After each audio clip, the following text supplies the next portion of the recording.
Jadi hantai. Satu benang mereka imika kada panggabra kolabra hangu tanda kaba hari ini harus imika pini.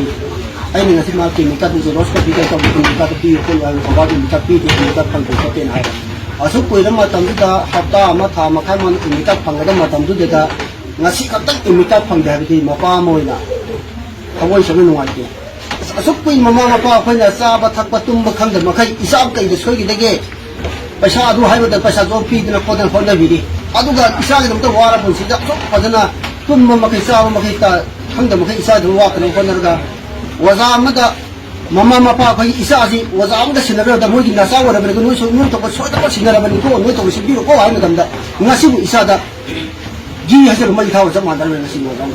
ai da hangam ne ba sa da sa angang ge ni ka tu ni ta di loi lai a kai si kun ni si ka mai to na ka da e sa da lai bani pe kha maksala ka ni to ka hai bani si wai ji ba hai le ba lay hai sa ra ne ai na hang ba matam da sa dai na sa ai imika anga ge imika se illumination top jage lay ga ga di angang da ang char pa pum chu class ai tam si ba pam ji da heng hong ba da gi tam ko school ni che cha ni ma che adu han da di class ti ngi tha ga da ko si kai na mi pu na ma ki lai kham ba lang ma tam de imika ku la ai ba ma tam da ai thoi cha ai ba ai ka gi ni ga pam de ba hang di ba lam se cha na hai na ba gi si ni chi de da imika ti hai ya ba ma tu ki ka ma tai ma pa kha ba ne ba imika to na elimination to ra ga ni cha da pi na mu hai da tu ka ma pa na pho to ra pa ne ba ngon da angang ni su ba ni imika ki ka ma te ina thoi nang la u si ne ba social media da viral kan no regularly ba pi namjoklu high school somung high school asigi 31 students form fill up nangode emika phangde boseng gi site gi emika download to ba ya de hai ba kan na viral ba asigi matang da miyam lebang miyam gi mafam da kari mo khaidang thamjage अखोगी बोसेम की SSLC exam था भाई बसी 2 years की long process में मागे economic career दा class 9 तम मतम दा अहम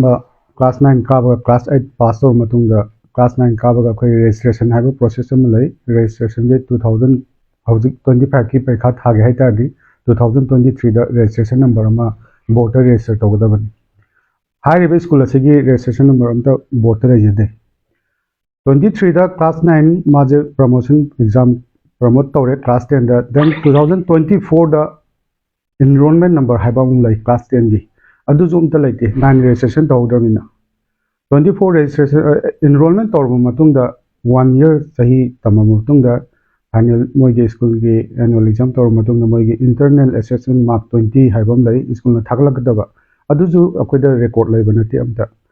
अदुबु hayeng khatani akoina hojik pekha hauna ba koi kanna ahing tum dagi board ke staff mayam ma hojik pawa handri thengbo ta khoi sujari baje satra mayam ji kadai de soi kada je khot kada je kan hona jari bani ado ngarang katang application la ga 31 students thaba yahan biu na ngarang application puru lai ai samang thena jai school authority ga lo authority da chap sa ba reason ai pijagram ni moi ge school authority da 2 years की process तो नो मद कमाई लोचन दोनो अखोदि already prepare तोरगा district खुदिमक तो लोइनम कॉन्फिडेंशियल मागी संगदब bar code everything exam material कोई पुलिस स्टेशन दा सिक्योरिटी याव यावना कोई डिपॉजिट लोइ तोर थमग्रे मदु करमाइना कोइना मु मैनेज तोदोना 2 years की डाटा मयाम दो 1 year द लोशन बजा कोई की खुदोंग सादब मयाम अमा लई अदुगा तौबजु यादब पोट अमनि प्रोसेस अमनि अदुना बोसेंगी साइट गी दी असोब करंट लेचदे स्कूल अथॉरिटी ना मतम चाना